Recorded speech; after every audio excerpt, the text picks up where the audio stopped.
જે 4 વ્યક્તિઓ સંડોવાયેલા છે એમાં એક આદિલ શકીલભાઈ કુંભાર કે જે વિસનગર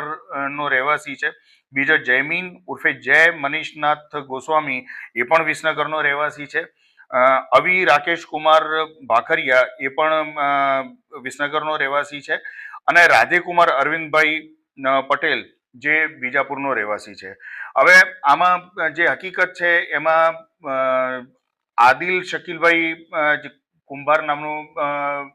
વ્યક્તિ છે, એણે પોતાના લેપટોપ ઉપરથી આખું જે આની ઇન્ડિયન નોટ્સ છે 500ની નોટ એના એક પ્રિન્ટ તૈયાર કરાવેલી, એ પ્રિન્ટ તૈયાર કરાવી એનો ફર્મો બનાવીને અને આ નોટો છાપવાનું કામ કરેલું. આમાં આ જે આખો બનાવ બનેલો છે એ વિસનગરના કાજીવાડા વિસ્તારમાં એણે આ નોટો છાપવાનું કામ કરેલું હતું. જે ફેક કરન્સી નોટો છે એ 30,000ના દરની જે નોટો હતી એમાં 7,000 રૂપિયામાં આ લોકો બનાવીને વેચતા હતા, એવું અમારે પ્રાથમિક તપાસમાં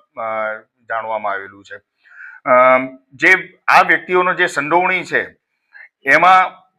અવી પટેલ નામનો જે છોકરો છે એ અવી પટેલે આ ફેક કરન્સી નોટો છે એ રાધે પટેલને આપી. રાધે પટેલ પાસેથી હાથ ઉછીના પૈસા લીધેલા હતા અને એ પૈસા ચૂકવવા માટે એણે આ નોટો એને આપેલી હતી. પ્રાથમિક દ્રષ્ટિએ અમને એવું જાણવા મળેલું છે કે આમાં જે રાધે પટેલ છે એ આર્થિક સંકળામણમાં તો એને વ્યાજે પૈસા લીધેલા હતા, એના દાદાએ એનું મકાન પણ વેચેલું હતું, પણ મકાન વેચ્યા બાદની જે બાકી નીકળતી જે રકમ હતી એ રકમ એને મળી શકે, પૂરી બીજાને ભરપાઈ કરી શકે એવી શક્યતા નહોતી, એટલા માટે એણે એના મિત્રો પાસેથી આ નોટો લીધેલો હોવાની અમને હકીકત જાણવા મળેલી. સાહેબ, આદિલે અગાઉ કેટલી નોટો છાપી એવું કઈ? પ્રાથમિક જ્યારે અમે આ આદિલને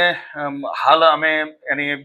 અમારી કસ્ટડીમાં છે, એની પૂછપરછ કરી, એ પૂછપરછ દરમિયાન અમને એવું જાણવા મળેલું છે કે આણે બીજા 50,000ની નોટો પણ એણે છાપેલી હતી, પરંતુ જ્યારે આ લોકો